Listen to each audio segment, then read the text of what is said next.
La problématique des soins palliatifs au Togo et en Afrique, c'est le thème de votre nouveau numéro de votre émission, Les grands enjeux sur SOS Docteur TV. Bienvenue. Nos invités, Jordi Koudjonou, il est expert en soins palliatifs, et Anoumou Tengue, il est le directeur de l'ONG Orgedec. Nous verrons de quoi il s'agit. Mais la problématique des soins palliatifs au Togo et en Afrique, pourquoi en parler? Quels sont les défis et les enjeux à relever? Nous le verrons avec nos invités. Monsieur Koudjonou, bonjour. Bonjour. Bienvenue à vous. Merci beaucoup. La première fois que vous nous rejoignez dans les grands enjeux sur SOS Docteur TV. Il y a vos impressions? Ouais, c'est bien. C'est bien Oui. d'être ici, dans nos locaux, dans notre studio. Monsieur Tengue, Et vous également, c'est la première fois que vous nous rejoignez. effectivement, c'est la première fois Oui. que nous sommes dans Les locaux de SOS Docteur SOS Docteur. Et TV. nous sommes très ravis. Oui, On ne peut que vous remercier pour le moment. d'accord. L'initiative, elle est bonne, d'autant plus que les soins palliatifs sont un grand enjeu pour la santé publique. Alors, d'enjeu, Monsieur Koudjonou, les soins palliatifs, avons-nous raison d'en parler dans les grands enjeux? Oui, effectivement, les soins palliatifs ont leur place dans les grands enjeux. D'autant plus que c'est un problème de santé publique. Oui. Et voilà, on doit forcément en parler et prendre les précautions qu'il faut faire en fait. Alors, prendre les précautions, les dispositions, on va voir un peu déjà de quoi il est question concrètement dans ce élément sonore et visuel, et puis nous revenons pour dérouler notre entretien. Esi dɔna le nyawo gi ya. Esia me me to va yi. Ko me nya be la problem ve ne me so mo ala ka. E wo za do mo dan lo mo ja wa dan lo do ke. Ko afo nya pata han aju yi ji ho. Le ke ma. E wo so do ki nyo so da shi na me ro ko gbogbo yin ma. Pere amu ma. Oh, ya ogbe onum lo kwanji kwa. Evo. Lokobo tutani si ya odu na ma. Ma odu na me ma. Ko si agbe dudu kwa avo. Ngba po ma ko va pere mu de kanam. Magbona sumena mera me ko ma je wo. Kazi ni so to agai. Ni pere ni shinyo. Ko vagu na nyi bereka ko e ko na mo ko vagu na haraka. E me konji o va pe we diabete. E me le traiter kaka ado fifia. E me le kama vale shia, e vale sun na yire. Si mo mna kama kan fi ta kana mo. Afwa ko va do lulu. Wa kaka va tin haraka. Yo va do na afwa. Ko mi la jika ka bia va ko. Bia ko ko. Bia va ma ko ku wi ha ga va. Chon. Yang gala bom. Fifia. Yo bala ma bia pu ni de ma le yi kaka. Ma la zon ko e ko fi ma gba ba wu. Ba wu. Enya afwa we nyem. Ba ba yi konji. Cô về đua bữa nó bằng là chicken em mà có là mà lên nuôi cha mà lên đua áp phá ta biết thế là phở blava phải tăng và ấy cái em mà phải là đua sơ sơ mà đi phía các bạn bảo cô vi với gà mày à cô vi với gà mày cái nhà phá là cô vi với giò giò nhà cái là gì nhà e kwenye bana kemi bi wa kpere mi achi mi ano kpere mi achi adodi moto mi kemia mi so ano dodo ngbo cha mi ja gbagba na mi pon vire mi ano so ni mi ano fla chike ya mi ano fle ne mi ga moji achike over kawa.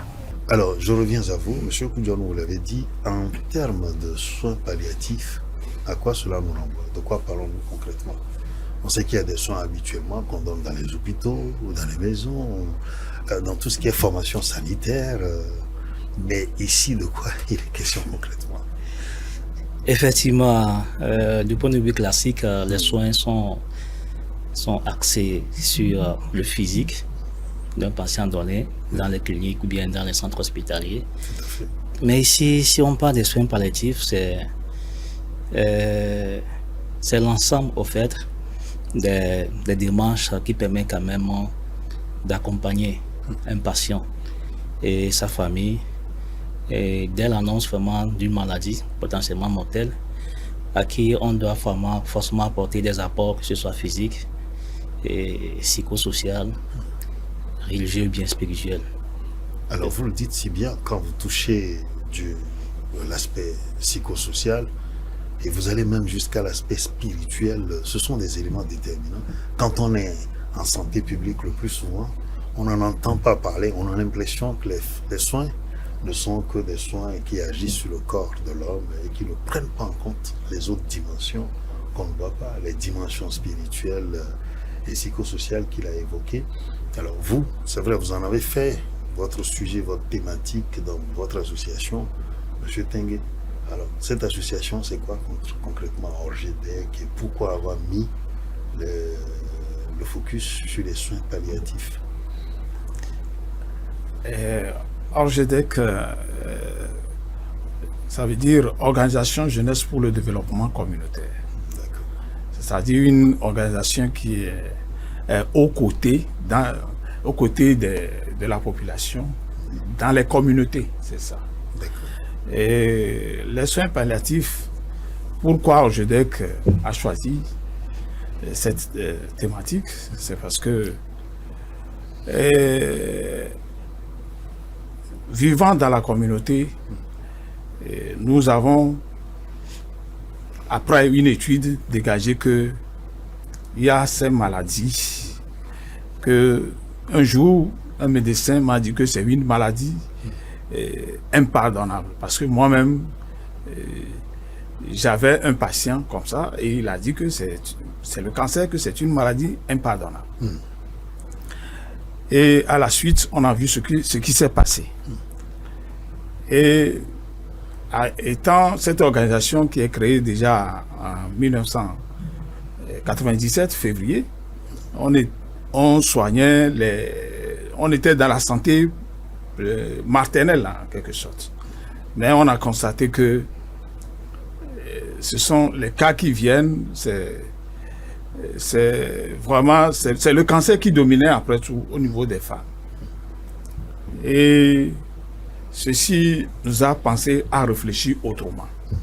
Et je crois que c'est à l'époque là, déjà en 2012-2013, et nous avons cherché à voir comment trouver une solution à ces mamans surtout qui souffrent d'une maladie qu'on qualifie de maladie impardonnable.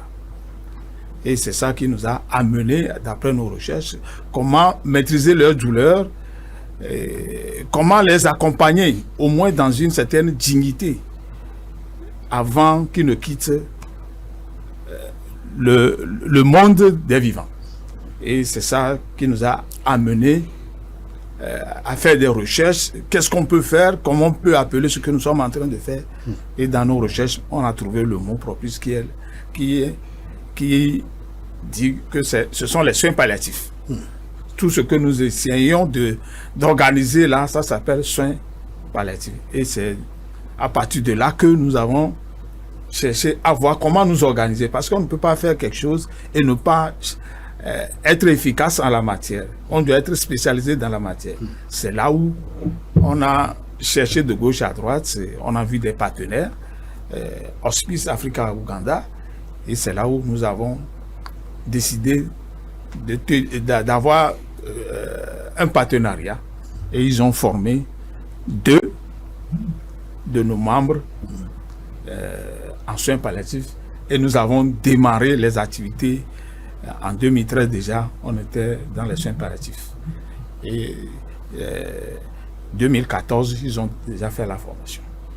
Et voilà. Nous avons une équipe qui peut sur parler. Place aujourd'hui, donc il y a des gens. Et vous dites que vous êtes au sein des communautés, donc aux côtés des malades. Mais alors, il a fait de la genèse, donc de l'association, surtout de l'ONG. C'est vrai que cela nous amène à comprendre un peu, plus ou moins, la problématique des soins palliatifs.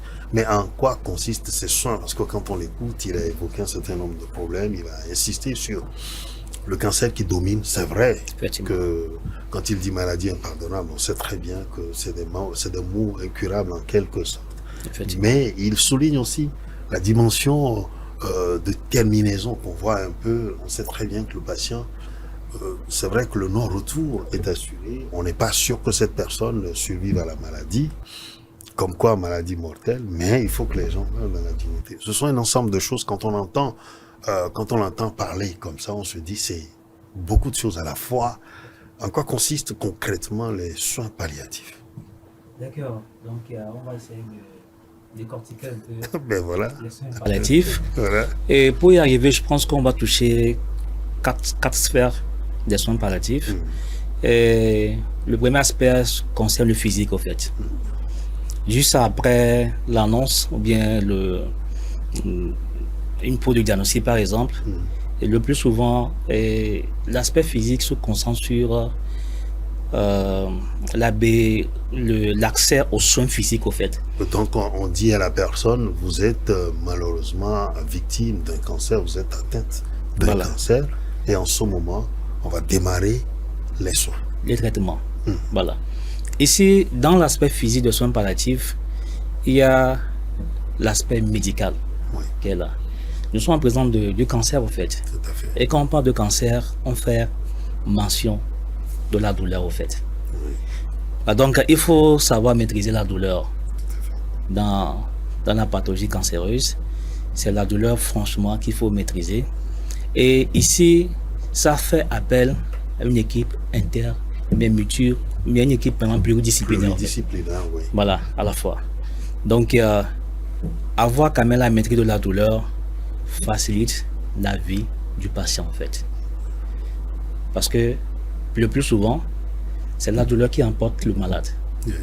Voilà.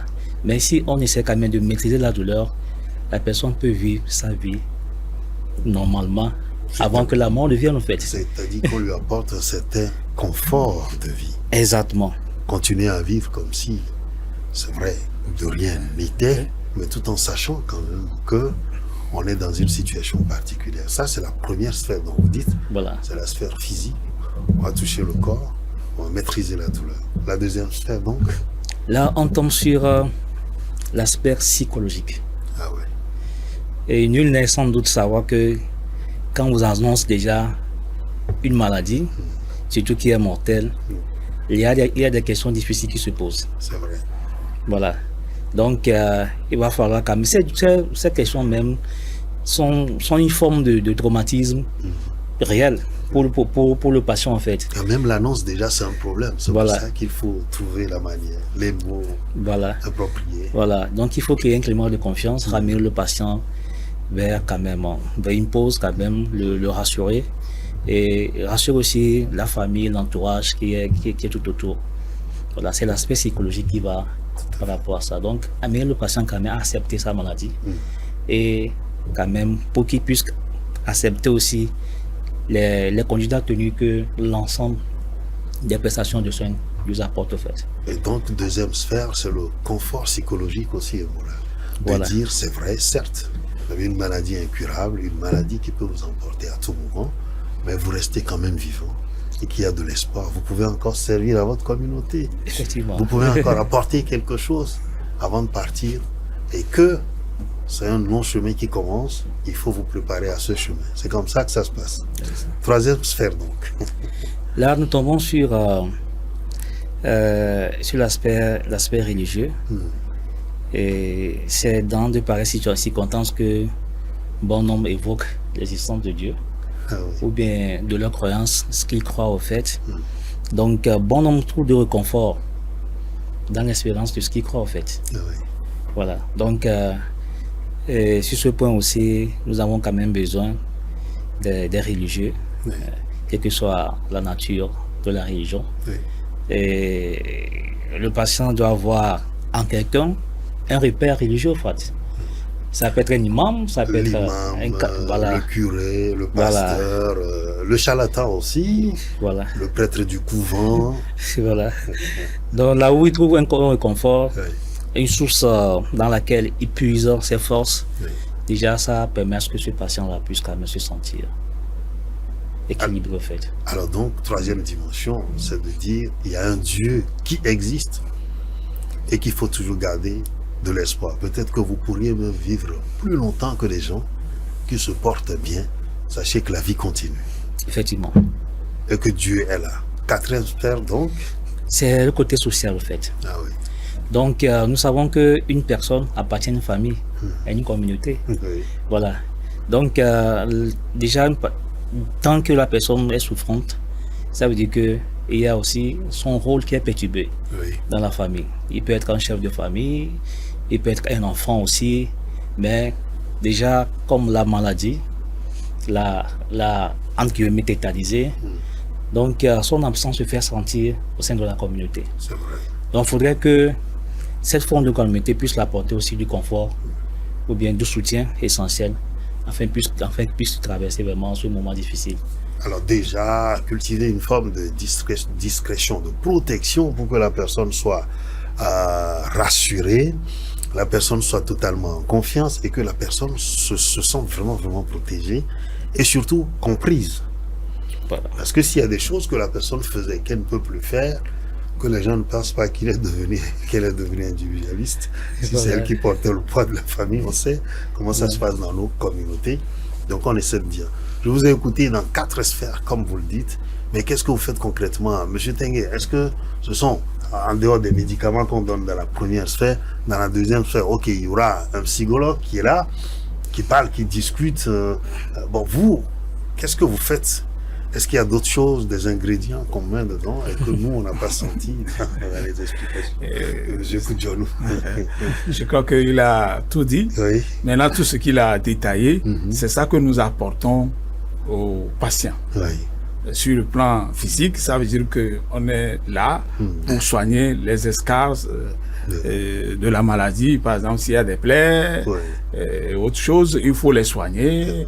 Et si le patient, parfois, le patient peut être à la maison. Parce que nous, les soins palliatifs sont prodigués soit à l'hôpital ou bien à la maison. Ça dépendra du choix du patient aussi. Donc, il n'y a pas de conditions. Il n'y a pas de conditions. Donc, nous apportons ces soins physiques. L'équipe est là. Une équipe pluridisciplinaire. Tout le monde est là. Donc, les soins psychologiques, le psychologue est là. Il va parler avec le patient, avec la famille. Et sur le plan psychologique, c'est que quand les soins palliatifs commencent, ça ne finit pas, les soins palliatifs ne finissent pas au moment du décès. Hein. Ça va au-delà. Ça couvre la période de deuil également. De deuil également. Donc, le travail psychologique va jusqu'à ce niveau. Ah oui. Donc, nous sommes là, c'est pour accompagner. Et même spirituel. Bien sûr, les côtés spirituels, ils sont là. Les pasteurs sont dans l'équipe, si le patient n'en a pas. Et on est là pour donner notre savoir, c'est-à-dire sur le plan spirituel. S'il faut prier avec le patient, on prie. Mais ici, il faut faire une précision, c'est que nous n'imposons pas quoi que ce soit au patient. Alors, c'est le choix du patient, c'est lui qui choisit. Je suis musulman, j'arrive, vous me prenez en charge votre association.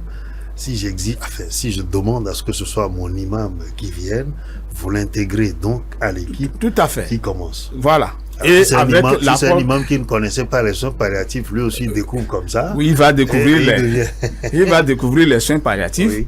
Et tout ça, c'est avec la participation des parents. Au cas où peut-être le patient lui-même ne peut plus décider autre. Donc c'est la famille, les proches. Et on intègre tout le monde. Et le côté, il faut faire quand même, ici, c'est une différence entre la religion et la spiritualité. Oui, bien sûr. Donc, ici, c'est surtout côté spirituel qui nous intéresse. Et non pas la religion. Parce que avoir un père spirituel peut-être d'une autre obédience. Ça c'est le choix du... Mais la famille doit pouvoir comprendre ça et savoir ces éléments. Voilà. Et c'est d'un commun accord que nous travaillons avec l'imam. Bon, votre rôle c'est ceci, c'est cela. Aider notre patient à avoir confiance, qu'ils sachent que, parce que c'est pendant ce temps que, comme il a dit, que l'on sait que, pendant ces maladies, on sait que notre Dieu existe. On se rappelle de son Créateur. Au même moment, sur le plan social, on est là, c'est pour apporter également notre... par exemple, je vais dans les exemples concrets. Bon. Allons-y, c'est ce qui nous intéresse. Et si, au niveau de la maison, par exemple, vous savez, quand il y a de pareilles situations, c'est que le malade est oublié, quoi, dans un coin. Donc, l'environnement du patient compte. Les habits sont sales, le drap est sale, tout ça là. Notre équipe est là pour pouvoir mettre au propre, laver ses habits, pourquoi pas. Apporter s'il n'y a pas de nourriture, parce que ce sont des maladies dépensières. Donc, s'il n'y a pas de nourriture, s'il n'y a pas de vêtements et autres, nous sommes dans l'obligation d'apporter ces soutiens. Donc, on a cette assistance-là matérielle. Voilà, on a cette assistance. On est dans l'obligation de l'assister. Peut-être même sur le plan médical aussi, ou bien sur le plan des produits, s'il n'y en a pas, on est obligé de payer. À acquérir. Voilà, à payer les produits. Donc, sur le plan social, il y a quand même un travail qui se fait. Donc tout ce qu'il a dit, ça s'appelle les principes, les quatre principes en soins palliatifs, c'est ça. Donc quand on veut faire les soins palliatifs, il faut quand même arriver à mettre en place les 4 principes. Au niveau de l'hôpital, je peux dire que ça fait seulement 25%. Et le reste, nous complétons. C'est ce qui fait que nous, en tant que soignants en soins palliatifs, on peut aller dans les hôpitaux pour apporter notre plus. C'est pourquoi quand je dis que on va aussi dans les hôpitaux pour travailler, sans être forcément médecin ou bien du corps médical comme on le dit, mais une fois qu'on a donc on va dire des aptitudes. Voilà, ça veut dire que à l'hôpital, le médecin ne peut pas se mettre peut-être à prier, ou bien le médecin ne peut pas prendre les habits du patient à laver, etc. Donc nous on est là, c'est pour compléter ce qu'ils sont en train de faire. Oui, et tout ça là pour une seule personne, on va dire, c'est énorme. Et ça demande des moyens et tout ça. Mais peut-être avant d'arriver à comment vous mobilisez les moyens, comment peut-être vous organisez. Mais monsieur Koudjouarnoun, c'est vrai, on l'a entendu, il a dit tout ce qui se fait, mais on a évoqué le cancer. Il n'y a pas que les patients du cancer, il y a d'autres maladies aussi dans lesquelles on est obligé de mettre en place donc les 4 principes des soins palliatifs. Effectivement. Quelqu'un qui souffre du diabète, effectivement, de l'hypertension. Voilà. Alors, quelle autre maladie et quelle autre situation? Parce qu'on sait qu'il n'y a pas que ça. Oui, bon, il y a des maladies cardiovasculaires et les conséquences qui vont avec. Oui. Et là, il y a le VIH aussi qui est là. Le grand mal. Bon, au fait, toute forme de maladie qui a été diagnostiquée et qui limite la vie du patient est automatiquement rentré dans les soins palliatifs. Alors, quelqu'un qui est victime d'un accident aussi, où la personne est totalement, sort avec beaucoup de séquelles du handicap, ou peut-être l'espoir est mince, ou alors les conditions de vie changent totalement. Vous prenez en charge ces gens aussi? Effectivement, si on se réfère à la définition même du soin palliatif, je vois que les 4 aspects concernent ce patient-là. Ah oui, c'est vrai. Forcément. Donc ça le concerne. Donc lui aussi rentre dans les soins palliatifs. Dans les soins palliatifs. Oui, vous vouliez dire quelque chose? Oui, je voudrais ajouter que même ceux qui souffrent de maladies mentales également, ils font partie. Parce que tant que la maladie évolue et de façon dégénérative, et avec le temps, ça évolue avec le temps. Et c'est quoi en fait? Et ça continue de dégrader voilà, la vie potentiellement, de la personne, oui, dégradation de la vie de la personne. Ça veut dire que on est obligé de considérer cette personne. Cette personne fait partie de la cible. Elle nécessite, voilà. Elle est une cible. Même, on peut dire, il n'y a pas d'âge, quoi. Je voudrais préciser aussi que pour les soins palliatifs, il n'y a pas d'âge. Que ce soit un nouveau-né, que ce soit la personne âgée, adolescent, tout le monde peut bénéficier des soins palliatifs. Des soins palliatifs. Alors, c'est vrai, nous avons évoqué la problématique. Quelle est la situation aujourd'hui? On a des patients qui sont laissés pour compte. Est-ce qu'on a des patients qui ont accès aux soins palliatifs? C'est facile? Est-ce qu'il y a des barrières? Est-ce qu'il y a des défis à relever? En termes de quoi concrètement cela s'exprime sur le terrain? D'accord. Bien avant d'arriver là par rapport à la question que vous avez posée. Et j'aimerais revenir en arrière sur à peu près la définition des soins palliatifs dans les 30 ans en arrière en fait. Oui. Et dans le temps, les soins palliatifs étaient seulement axés sur les patients de fin de vie. Ah oui. Pour le cancer uniquement. Pour le cancer uniquement. Mais selon la révision de l'OMS quand même, ça a été vraiment élargi vers ce que nous venons de dire. Oui. Effectivement, si on prend le cadre, si on prend le Togo par exemple, Oui. le besoin en soins palliatifs se pose Énormément. au Togo. Et nous avons quand même remarqué qu'il y a une flambée des maladies non transmissibles que nous, franchement, que nous ne maîtrisons même pas. Donc du coup, ce besoin s'impose. À part les maladies non transmissibles, il y a aussi certaines maladies transmissibles, comme le VIH aussi, Tout à fait. vraiment qui est là. Les hépatites aujourd'hui qui deviennent légion. Effectivement. Et plus les gens se font diagnostiquer, enfin les gens viennent à l'hôpital pour se faire dépister ou demander peut-être des soins en consultation, on débouche forcément sur quelque chose et toutes les cibles aujourd'hui sont atteintes. On voit des jeunes aujourd'hui qui font des AVC, on voit des jeunes aujourd'hui qui sont victimes des insuffisances rénales, où on sait très bien que là les soins sont tellement limités. Effectivement. C'est vous qui êtes dans les hôpitaux. Hein. Moi, ce sont les informations que j'ai, ce sont des bribes d'informations. Comment est-ce que la situation se présente? Il faut que l'on sente réellement que nous avons besoin d'aborder le sujet et tirer la sonnette d'alarme. Je peux. Allez-y, Bon. Et la situation, vraiment, elle est alarmante. C'est comme une démission en quelque sorte de la société elle-même. Parce que quand on est en face d'une telle maladie annoncée... On ne parle pas que des soignants, c'est tout le monde. C'est tout le monde. C'est tout le monde. Parce que dans les maisons, vous allez voir comment ces malades, ces patients-là sont abandonnés. Ou bien cachés. Parfois, ces patients-là sont cachés, on ne veut pas vous les montrer. Ce qui est encore déplorable, c'est ça. D'abord, quand on a la maladie, tout de suite, j'invite les gens, quand on annonce cette maladie, il faut que ils aillent vers ceux qui sont spécialisés en la matière. On est là, on cache la maladie. Et ce n'est qu'au moment où... Parfois, on attend que la personne s'en aille. Oui. Et dans une... Je ne sais pas, c'est dans la discrétion qu'on discute de ces maladies-là. C'est un peu déplorable. Et parce que quand on est... Alors, est-ce que ce n'est pas la crainte de la stigmatisation aussi? Oui, le regard des autres. Oui, c'est le regard des autres, oui, mais c'est l'intéressé lui-même doit savoir que le mal qu'il porte, avec le canal de ce que nous sommes en train de faire là, on est en train d'expliquer que c'est vrai, vous êtes malade, mais ce n'est pas la fin.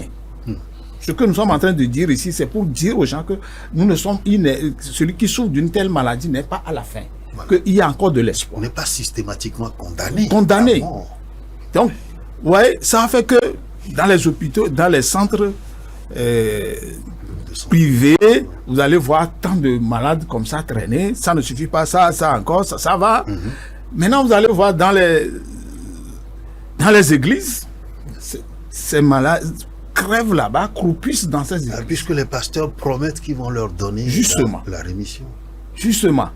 Alors que ça devait être organisé, et comme les soins palliatifs sont là, c'est que on peut maîtriser cette douleur-là. Certaines obédiences religieuses refusent quand même d'accéder, afin de donner des soins médicaux aux gens. On pense que... C'est ça que nous sommes en train de dire. Ouais. Ça doit être organisé. Et je crois que les autorités aussi doivent avoir, si les soins palliatifs sont bien organisés, n'empêche, nous avons parlé de prière, ou bien nous avons parlé de la religion, nous avons parlé de la spiritualité. C'est bien, mais il faudra que ça s'organise, parce que il y a par exemple des troubles mentaux maintenant qu'on peut soigner à l'hôpital. Alors, et maintenant, on refuse d'aller vers l'hôpital et on va vers les centres religieux. Alors, Et puisqu'on tout ça, va là- incriminer des causes liées au mauvais sort, on ne pense pas que forcément... Alors, je prends un jeune qui est resté sous le coup des substances psychoactives pendant longtemps Voilà. et qui tombe sous le coup d'une maladie mentale. On ne va pas aller incriminer le mauvais sort. Donc, il faut comprendre son cheminement et se dire... Malheureusement, c'est ça. C'est ça. Par exemple, il y a un cas... L'addiction, on ne va pas forcément dire que c'est un mauvais sort. On sait que la personne... Ouais, elle fume. il y a tellement de confusion. Il y a Oui. tellement de confusion. Par exemple, il y a un cas récent là, ça ne fait pas encore une semaine. Oui. Nous, on a constaté que ça ne doit être qu'un cancer. Oui. Alors, on me dit que les parents disent que après le diagnostic, après le scanner, que c'est l'os derrière là qui est cassé. Alors, on ne peut rien. On a amené la petite là dans un centre. Alors, vous dites encore petite. Vraiment, c'est un tradithérapeute. Hmm. Alors que les signes sont là qui prouvent, parce que nous sommes là, nous travaillons chaque jour sur ces maladies-là. Il y a des signes qui montrent en même temps Vous avez que... des compétences. Oui, oui. Donc, on sait que ça, c'est le cancer. Et ça se manifeste comment? Ça, c'est le cancer du côlon. C'est ça qui se manifeste, ce que moi j'ai vu, c'est le cancer du côlon. Et maintenant, on a décidé d'amener cette patiente-là dans un centre radiothérapie. Alors, ce que nous disons, M. Koudjounou, ça touche même à l'organisation de manière globale, holistique, des soins. La problématique de l'organisation des soins dans un système de santé, c'est de cela qu'il est question.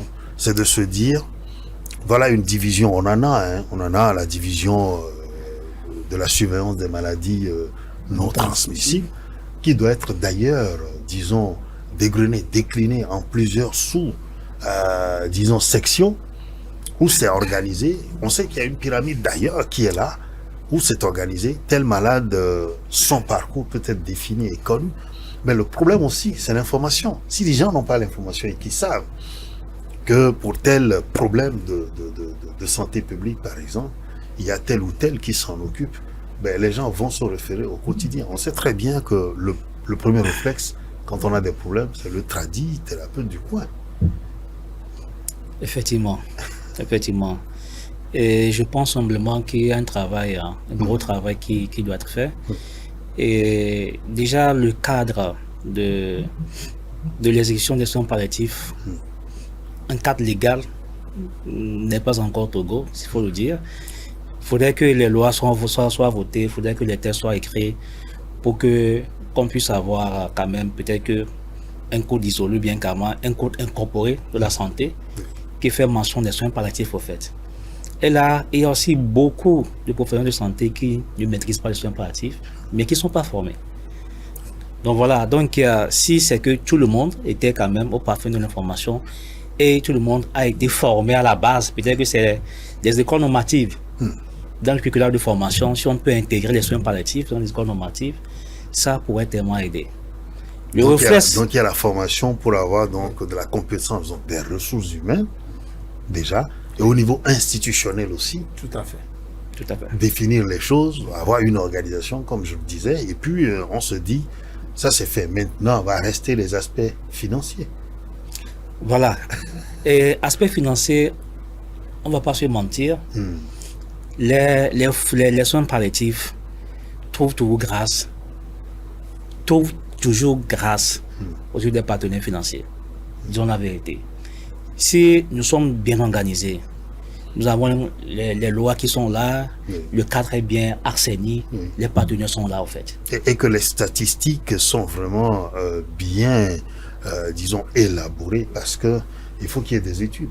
Ce qui manque aussi dans nos systèmes de santé en Afrique, c'est qu'aujourd'hui, vous n'avez pas de lisibilité sur une pathologie donnée, ou bien tout ce qu'il y a comme, disons, épidémiologie, si on est donc dans le cadre des maladies infectieuses, si on est peut-être même concernant les maladies chroniques dégénératives. Aujourd'hui, on n'a pas de chiffres réels où on peut se dire, voilà, et que dans les 5 années, on va atteindre tel nombre pour mettre en place les programmes. Et tout à fait. Mais là, je peux vous rassurer que le gouvernement fait quand même un effort, surtout pour le cancer. Aujourd'hui, on a un registre de cancer. Mais bien sûr. Aujourd'hui, on a un registre de cancer. Là, on peut avoir les chiffres. Que pour le cancer. C'est que pour le cancer, en même pour le temps, moment. Cela n'interpelle pas que les pouvoirs publics. Il y a aussi les spécialistes du domaine qui doivent quand même se mettre aux études. Tout à fait, les universitaires. Mais voilà. Et publier ici, et non seulement dans les revues, disons, internationales, qui nous échappent et que nous ne lisons pas. Et il faut communiquer dessus aussi, parce que si on n'a pas les chiffres, on ne sait pas de quoi il est question. Le décideur, il a besoin de voir le visage du problème auquel l'on fait face. C'est ça. Les pouvoirs publics ne peuvent pas décider d'un programme s'ils ne sont pas sûrs qu'en réalité, il y a péril à la demeure. C'est comme les hépatites pendant longtemps où on a négligé. Mais plus on produit les statistiques et qu'on se rend compte que le problème est réel, le décideur, il est obligé de prendre, de s'organiser, comme vous le dites. Et là aussi, ça vous concerne aussi, M. Koudjolo. C'est que depuis que vous faites des soins palliatifs, c'est de voir quelles sont vos archives. Et on peut se projeter Moi, je lance à chacun. C'est vrai, chez nous, on a quand même les données de ce que nous faisons, nous avons les données. Alors, ceux qui ont commencé doivent être organisés, il faut que ça serve de modèle. C'est pour ça que voilà, c'est seulement chez nous qu'on peut lire ces données-là, mais ce n'est pas au niveau de l'État. Oui. Il faut que ces données-là aussi soient reversées. Et on doit organiser cela. Voilà. Et comment faire pour que ORGEDEC, avec tous les patients qu'elle rencontre, dans telle pathologie, qu'est-ce que ORGEDEC a fait, quels sont les décès, etc., et reverser ces le nombre de familles touchées par an. Voilà. Alors, je connais une organisation qui produit tellement de statistiques et de données, c'est l'ONG M-Afrique, que je connais très bien sur le terrain, où on peut vous dire aujourd'hui, on a une cartographie des tradithérapeutes qui existent, on en a formé, qui savent qu'ils doivent référer certains cas. Je pense que l'État doit faire en sorte qu'il y ait un vrai répondant par rapport à ces organisations, pour que tout ce qu'elles produisent comme on va dire, statistiques données puisse être au moins capitalisé au niveau des programmes publics. Tout à fait. M-Afrique doit être félicité parce que en faisant les soins palliatifs, on ne peut pas c'est un exemple, se séparer, par exemple, comme vous l'avez dit, le mot qui m'intéresse ici, c'est les tradithérapeutes, comme moi je les appelle. Et c'est que on ne peut pas se séparer de ces gens-là. Parce qu'il y a quand même un savoir caché là-bas. Oui. Moi, je vous le dis, il y a un savoir caché. Il y a des cas qu'on peut exploiter. Surtout pour les plaies diabétiques, les AVC. Mais qui sont déjà au service des communautés. C'est peut-être nous, à un niveau élevé, qui ne voulons pas voir les choses. C'est que et surtout les admettre. C'est une richesse pour nous. C'est une richesse pour nous. On peut exploiter pour qu'on ampute. Aujourd'hui, amputer les gens, ça fait mal.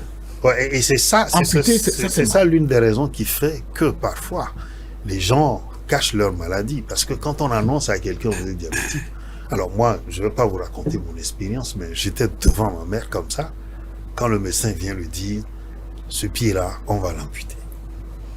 Alors vous imaginez? Et si ma mère refusait d'aller à l'hôpital, c'est parce qu'elle ne voulait pas entendre cela. Et puis on vient le lui dire. Parfois, ça précipite certains patients à la mort. Alors le fait de lui dire, vous n'aurez plus votre jambe, alors que c'est surtout à ça que cette personne tient. Ça le précipite.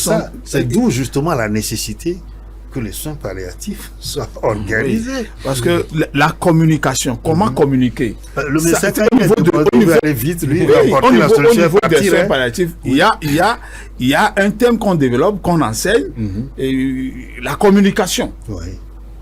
Et je crois que on ne peut pas annoncer une maladie. Je crois que ça fait partie de l'éthique des médecins. J'espère que dans votre équipe, vous avez des communicants. Bien sûr, bien sûr. Des spécialistes. Oui, bien sûr. C'est un travail à faire. Il y a un grand travail à faire afin d'annoncer de pareilles choses. Alors, je parle comme ça parce que pas ORGEDEC, ce n'est pas en fait, c'est-à-dire que l'objet de cette émission, mais ORGEDEC, un exemple, on a cité en Afrique, on a d'autres organisations aussi qui font un travail remarquable sur le terrain. Encore faut-il, dans ce que vous avez évoqué, M. Koudjolo, que dans l'organisation, dans la mise en place des dispositifs, qu'on puisse se dire qu'à chaque niveau, on a un répondant public, d'accord, qui sert d'ancrage, et que quand on démarre, on va arriver à un niveau plus élevé où on sait qu'il y a ressources financières qui sont là pour accompagner les gens. Il y a effectivement ceux qui vont, disons, organiser ou appliquer les lois sur le terrain, qui sont là et qui garantissent, on va dire, la confiance au niveau de tout le monde et que l'on est couvert de façon institutionnelle. C'est ça. Oui. Parce que si vous voulez apporter de l'aide aux gens qui n'ont pas confiance en vous, ou les gens ne savent pas que vous êtes reconnu par les pouvoirs publics et que vous-même vous n'êtes pas protégé par la loi, ça pose aussi un problème. Un gros problème. Nous courons vraiment un grand risque. Ben oui. C'est un grand risque que nous courons parce qu'en allant dans les maisons aujourd'hui, Voilà. on n'est pas du tout Rien ne protégé. vous protège. Oui, nous ne sommes pas protégés. C'est pourquoi il faut rapidement ces lois, ces réglementations, parce que le Togo lui-même a déjà signé des conventions. Le Togo s'est adhéré à comment dirais-je, à des résolutions de Kampala en 2016 sur les soins palliatifs. Il y a des tests et puis donc, des mécanismes. Oui, et même pour le Togo également, c'est souscrit aux engagements. Quand même des mécanismes dans lesquels on retrouve quand même des aspects de tout ce que nous disons. Parce que l'organisation des soins prend toujours en compte les soins palliatifs, même si c'est pas désigné nommément. Tout ce que vous avez cité, les 4 dimensions, même dans la définition de la santé consacrée par l'OMS, les 4 sphères sont représentées. Bien sûr. Effectivement. Bien sûr. C'est pourquoi d'ailleurs, c'est le fait de piquer, c'est pas soigner, ça ne signifie pas piquer.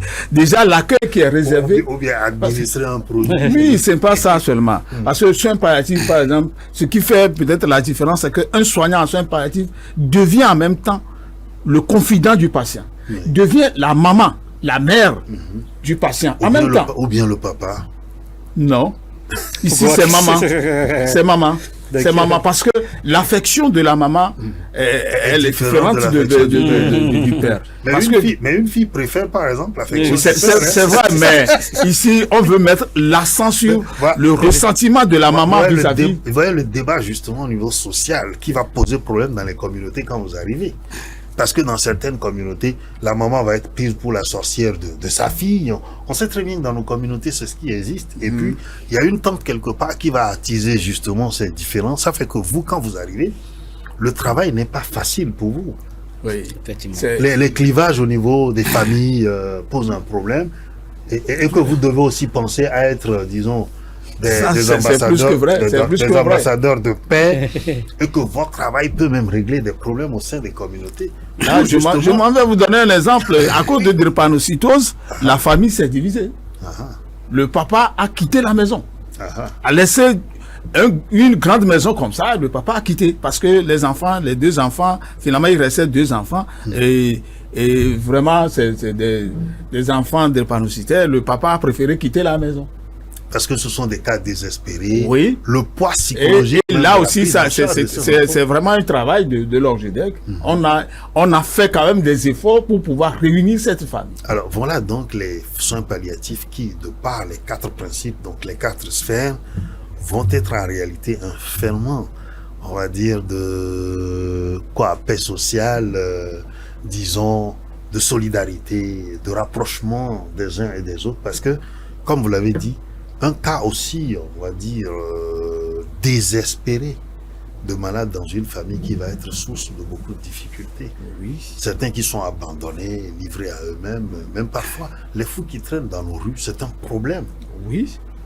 Oui. Problème de sécurité à la fois pour le cas, problème de sécurité pour sa communauté. Parce que certains reviennent et agressent les gens. Et quand vous êtes dans une cour commune où vous êtes locataire, je vois sourire. Donc, la problématique des soins palliatifs, c'est bien au-delà du simple accès aux soins et de la prise en charge médicale des patients. Oui, effectivement. Effectivement, l'un des plus gros aspects des soins palliatifs, c'est le côté social. Ouais. Et c'est vraiment un aspect vraiment très, très important et très méticuleux. Déjà, il faut pouvoir discuter avec le patient, le faire accepter sa maladie, voir la mort comme un processus normal d'abord. Voilà. Maintenant, évaluer ses besoins. Des fois, certains patients préfèrent voir un oncle lointain quelque part. Il y a déjà 10 ans, 20 ans qu'il n'a plus vu, ou bien une petite soeur qui a voyagé. Bon, il faut essayer de rapprocher ces personnes-là. Des fois, on demande un repas familial. Un dimanche soir, la famille se retrouve, on mange ensemble. Voilà, donc si vous arrivez quand même à consolider autour du patient, vraiment ce réconfort-là, ça fait du bien au patient. Les liens familiaux assainis. Voilà. Ça fait tellement du bien au patient. Oui. Ce qui fait que sous d'autres cieux, certaines personnes qui ont été diagnostiquées, qu'ils ont 6 mois pour vivre, ils ont fait 8 mois. Ils ont fait 9 mois. C'est parce qu'il y a aussi un mental qui est là, un mental psychologique qui est là. Le fait de croire en la vie et de se dire, après tout, la vie continue, peut prolonger la vie des gens. Effectivement. Prolonger leur espérance de vie. De manière pratique, les jours peuvent être rallongés. Oui. Même si parfois l'état se dégrade, mais au moins, psychologiquement, la personne est au point et reste quand même debout face à la vie, c'est ce que vous dites. Oui. Ce qui est rare dans nos communautés. Encore faut-il qu'il y ait les moyens. Parce que l'autre problème, c'est le stress. Quand on se réveille le matin et qu'on n'a pas les moyens de se payer les légumes qu'on nous conseille et les fruits, ça, c'est une autre source, c'est un autre facteur aussi. Oui, vraiment. C'est réel, c'est réel. Mais on est dans le carcan. C'est que il faut comprendre que ce sont des maladies, je l'ai déjà dit, ce sont des maladies dépensières. Budgétives. Donc, et que au même moment, il y a une couverture sanitaire qui est là. Oui. Mais cette couverture sanitaire, c'est pour seulement... Aux soins physiques, ça se limite aux soins physiques. Non, c'est pas aux soins physiques, mais c'est pour les travailleurs ou bien les fonctionnaires. Ah ouais, vous parlez de l'assurance maladie. Voilà. Non, donc, je pense que au moins là... C'est étendu maintenant. Ce que nous avons aujourd'hui, c'est étendu. Vous parlez de la situation d'avant. C'est vrai que c'est étendu. On a discuté de ça. C'est vraiment c'est étendu. Mais ce n'est pas pour les pathologies dont nous parlons ici. D'accord. Nous sommes toujours oubliés. Donc aujourd'hui, il faut des paquets spécifiques. Et vous l'avez dit, c'est de se dire que pour telle maladie, il y a des aspects particuliers, spécifiques qu'on doit mettre en place depuis le sommet de la pyramide jusqu'à la base. Oui, on sent que, par exemple, les patients souffrant du cancer doivent avoir un dispositif particulier et spécifique. Voilà. Si on les mélange avec les diabétiques, pas de problème. Mais qu'on sache qu'au-delà des soins physiques qu'on apporte aux gens, il faut quand même une cagnotte. Oui, parce que les dépenses sont énormes. Ouais. On peut faire quelque chose, peut-être en réduisant, par exemple, le coût des produits morphiniques, par exemple, avec leur disponibilité. Ça aussi, c'est quelque chose. Cet argent peut être ce qu'on gagne comme, disons, bénéfice par rapport à la subvention, peut être utilisé pour les repas, le quotidien de la personne. Oui.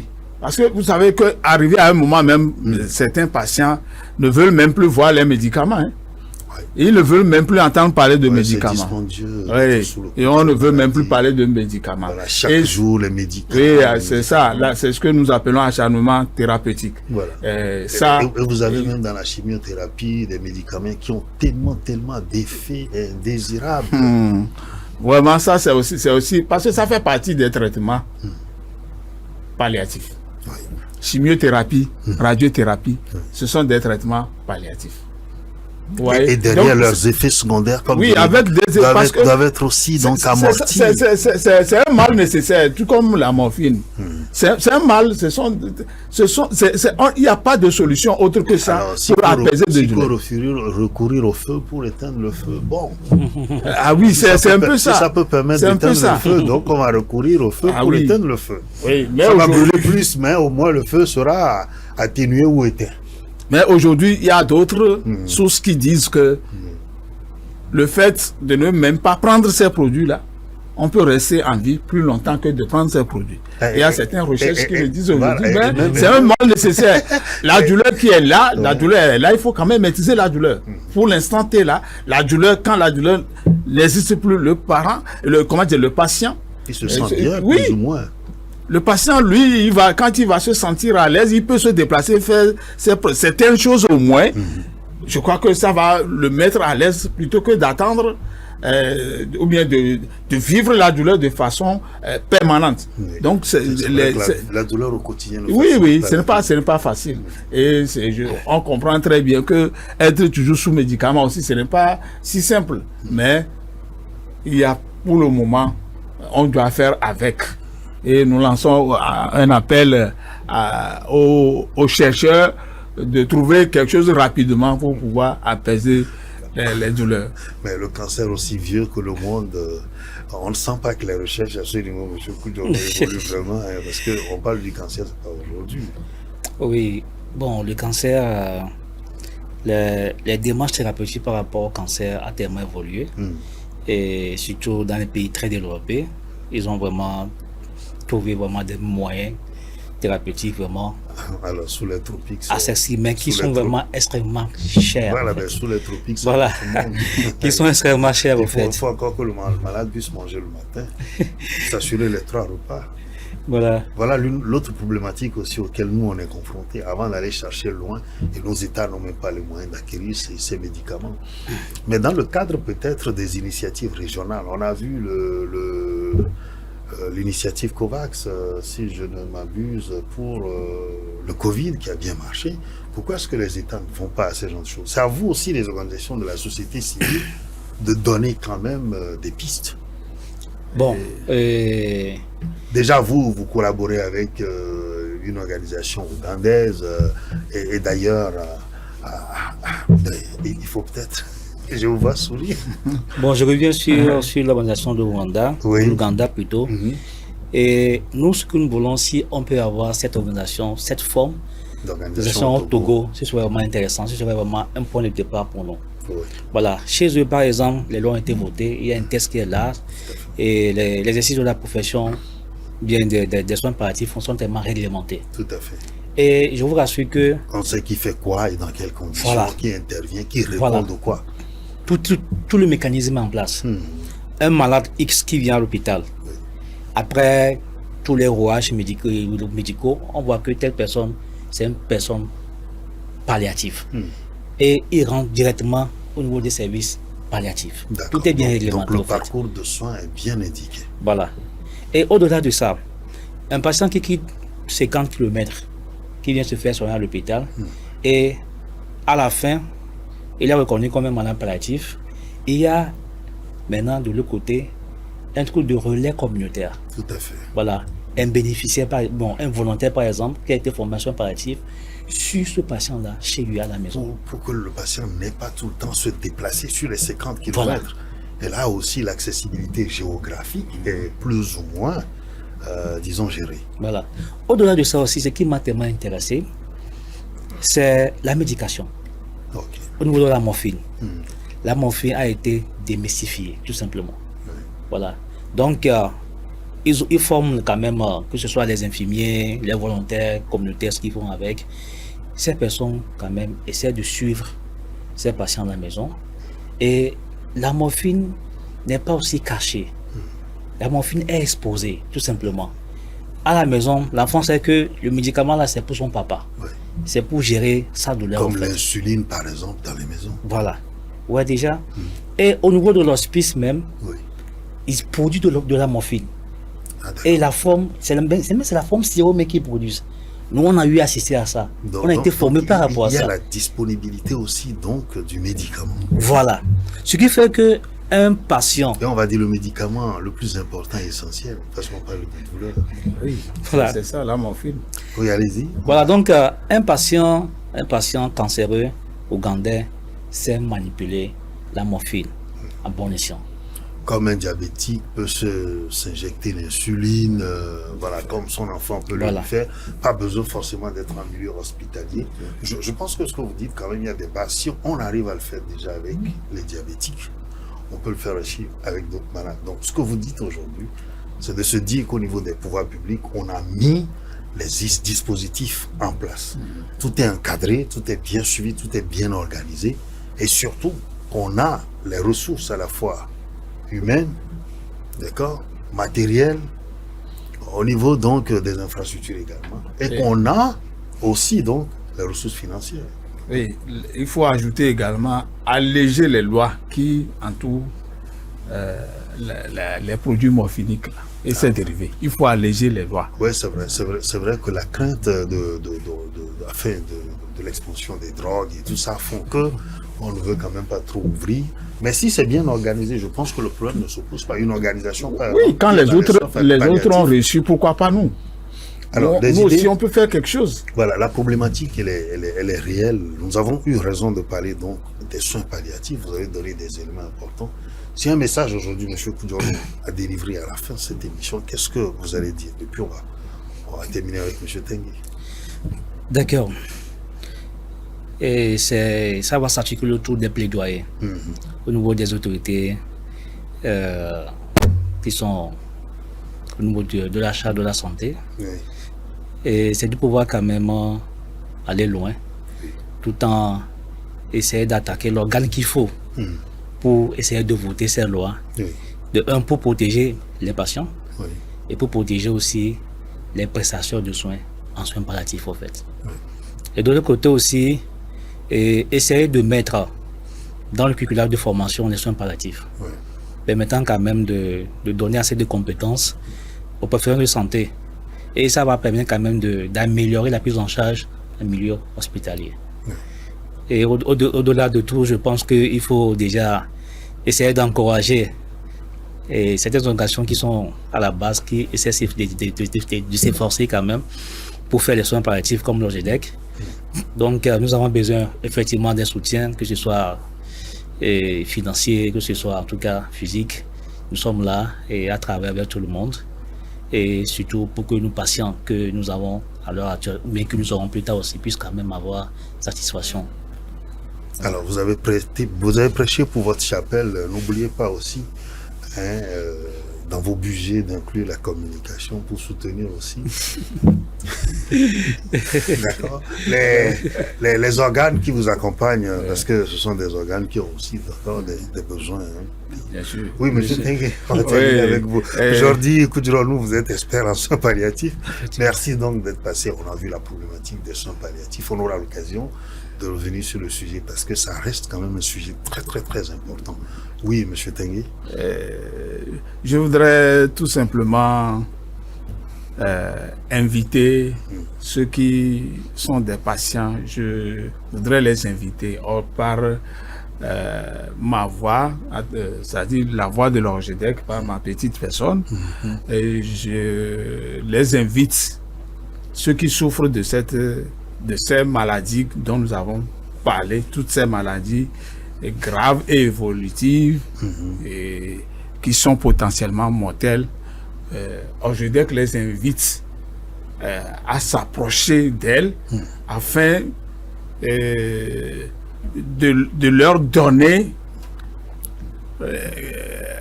encore plus de chance, quoi. C'est-à-dire de prolonger leur non, en fait, c'est pas pour prolonger, mais c'est en réalité c'est de leur donner ce confort-là. D'essayer, nous sommes là pour restaurer leur dignité, de nous faire appel, de nous approcher et très tôt, dès le diagnostic, il faut que ces patients-là viennent vers nous. Ils ont quand même à y gagner parce que nous savons très bien que un mal pris très tôt en charge, je crois que ce mal est bien géré et ça donne beaucoup d'espoir. Donc l'expertise est là. Donc, nous les invitons à nous approcher pour qu'ensemble, on maîtrise leur douleur, parce que c'est important. Il ne faut pas qu'ils cachent leur maladie pour ne pas se faire. Même s'ils vont à l'hôpital, il n'y a pas de souci. Ils vont aller à l'hôpital, parce que nous travaillons en partenariat avec les médecins traitants. Le médecin fait son travail, nous aussi on fait notre travail, on va se communiquer avec le médecin. Bon, si c'est un oncologue, bon, on va travailler avec lui. Celui qui traite le patient, là, on va travailler ensemble. Nous, on est là, même au niveau de... De toute façon, nous sommes là pour les accompagner. C'est une équipe pluridisciplinaire. Tout à fait. En place. Parce qu'il y a des choses il y a les médecins dans notre équipe. Il y a tout le monde. Donc, il y a des petites injections, tout ça là. On peut les faire déjà à la maison. Nous sommes là pour que les gens ne soient pas obligés de se déplacer à chaque fois pour aller en milieu hospitalier où les médecins sont surchargés aussi et débordés. On aura compris donc votre appel aux patients à se tourner vers vous en dehors et que le corps médical aussi puisse vous reconnaître et référer les gens à vous et accepter votre accompagnement, que les pouvoirs publics mettent en place donc les cadres on va dire, légaux et surtout aussi organiser les soins palliatifs au Togo. On a vu donc la problématique, tout tourne autour de cela comme solution. Monsieur Anou Mokofi Tengue, vous êtes donc directeur exécutif de l'ONG Orgedec qui s'est spécialisé dans les soins palliatifs. Merci d'être venu. On se promet de se retrouver, d'accord, encore plus pour parler de ce sujet, parce que je l'ai dit, nous allons le marteler, c'est très important, vu la flambée des cas qui a été énoncée sur ce plateau. Chers téléspectateurs, merci de la confiance que vous faites à la chaîne 100% Santé, SOS Docteur TV, pour vous accompagner au quotidien. Restez-nous fidèles, le meilleur reste toujours à venir pour votre bien-être et votre santé. À très bientôt.